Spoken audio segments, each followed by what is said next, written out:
हरे कृष्णा। हमें आशा है कि इस परम पवित्र वैशाख मास में आप पूर्ण भक्ति भाव और श्रद्धा से भगवान श्री हरि नारायण की पूजा, सेवा, अर्चना एवं अपनी साधना कर रहे होंगे और इसीलिए हम इस पवित्र मास में प्रतिदिन आपके लिए पुराणों से ली गई इन सुंदर कथाओं को लेकर आ रहे हैं। तो चलिए आज की हमारी इसी वैशाख मास कथा श्रृंखला को आगे बढ़ाते हैं और आरंभ करते हैं आज की एक और सुंदर कथा का।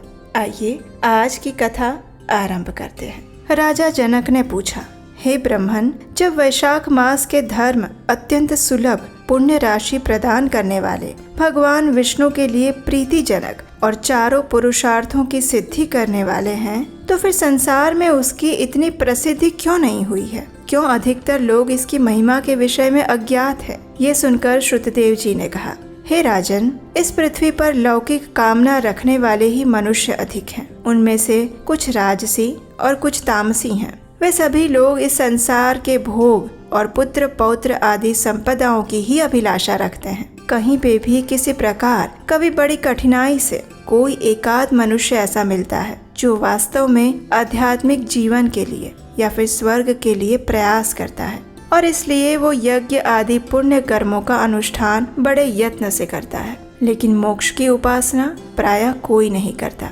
छोटी मोटी आशाएं, इच्छाएं लेकर बहुत सारे कर्मों का आयोजन करने वाले लोग प्रायः काम्य कर्मों के ही उपासक रहते हैं, और यही कारण है कि संसार में राजस और तामस धर्म अधिक विख्यात हैं, लेकिन सात्विक धर्मों की प्रसिद्धि इतनी अधिक नहीं हुई है। ये सात्विक धर्म भगवान विष्णु को प्रसन्न करने वाले हैं। वे निष्काम भाव से किए जाते हैं और इस लोक तथा परलोक में भी वे सुख प्रदान करते हैं। देव माया से मोहित होने के कारण मूढ़ मनुष्य इन धर्मों को नहीं जान पाते। ऐसा ही कुछ पूर्व काल में हुआ था।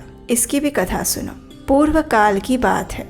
काशीपुरी में कीर्तिमान नाम से विख्यात एक चक्रवर्ती राजा थे। वे इक्ष्वाकु वंश के भूषण और महाराज नृग के पुत्र थे। वे अत्यंत यशस्वी थे। वे अपनी इंद्रियों पर और क्रोध पर भी विजय प्राप्त कर चुके थे। ब्राह्मणों के प्रति उनके मन में बड़ी भक्ति थी।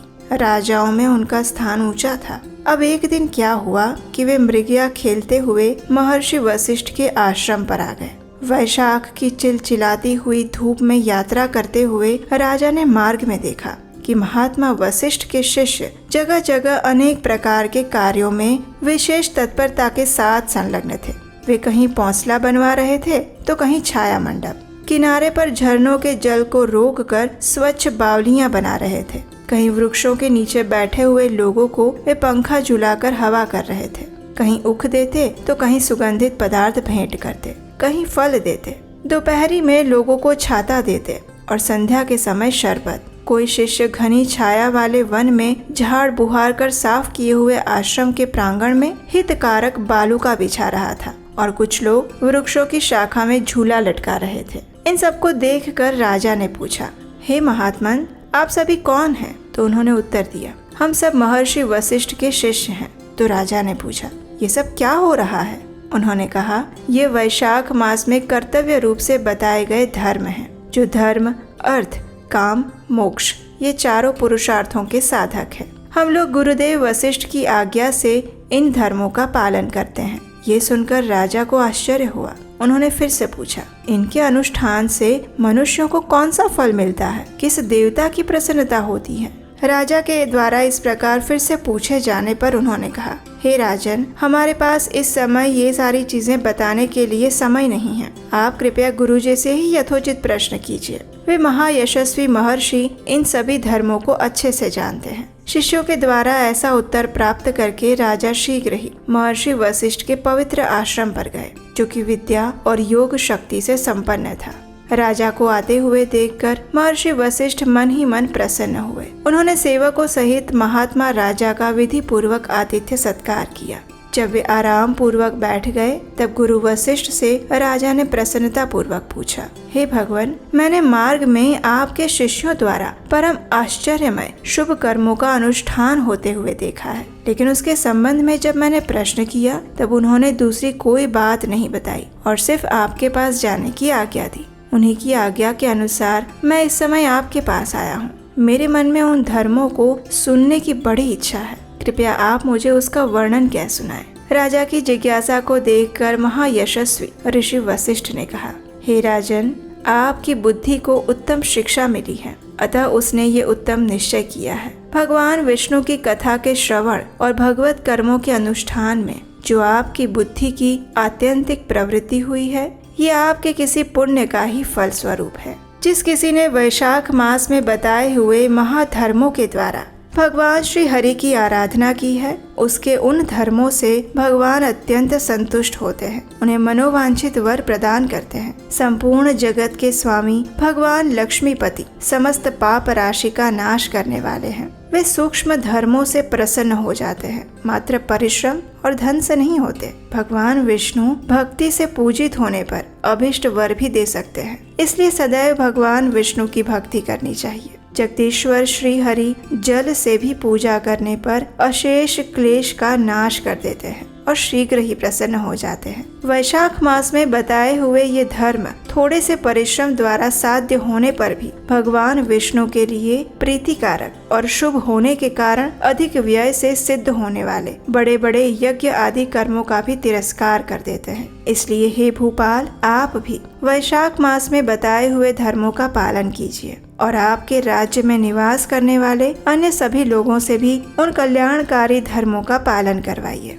इस प्रकार से वैशाख धर्म के पालन की आवश्यकताओं को शास्त्रों और युक्तियों से अच्छे से सिद्ध करके ऋषि वशिष्ठ ने वैशाख मास के सभी धर्मों का राजा के समक्ष वर्णन कह सुनाया। उन सभी धर्मों को सुनकर राजा ने गुरु का भक्ति भाव से पूजन किया और वापस अपने घर आकर वे सभी धर्मों का विधि पूर्वक पालन करने लगे। भगवान विष्णु में भक्ति रखते हुए राजा कीर्तिमान देवेश्वर पद्मनाभ के अतिरिक्त और किसी को नहीं मानते थे।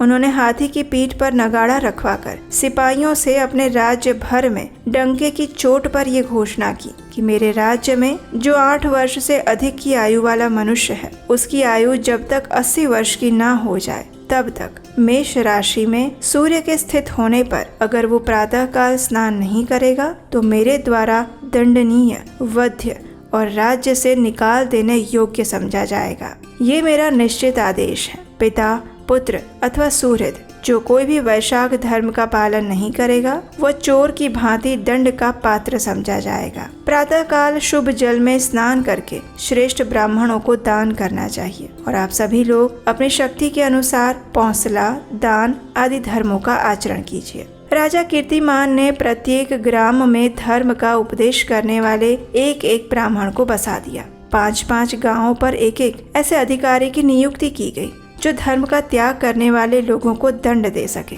उस अधिकारी की सेवा में 10-10 घुड़सवार रहते थे और इस प्रकार चक्रवर्ती नरेश के शासन में सर्वत्र और सभी देशों में यह धर्म का पौधा उगना आरंभ हो गया।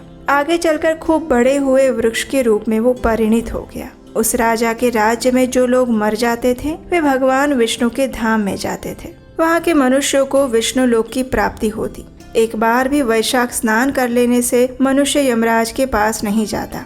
अपने धर्म अनुकूल कर्म में स्थित हुए सभी लोगों के विष्णु लोक में चले जाने से यमपुरी के सभी नरक खाली हो गए। वहाँ कोई पापी प्राणी नहीं रह गया।